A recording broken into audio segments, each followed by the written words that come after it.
Naibu kiongozi wa chama cha ODM na gavana wa kaunti ya Kisii Simba Arati akiandamana na mwenyekiti wa ODM Nairobi George Aladwa wameeleza imani yao katika uongozi wa seneta wa Siaya Oburu Oginga kuongoza chama hicho.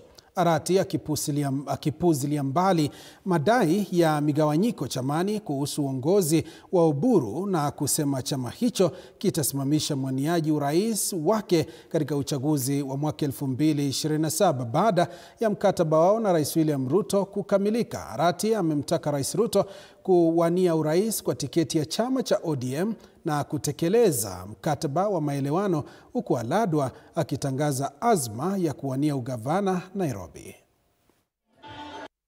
William Ruto tunawakaribisha kuja katika ODM.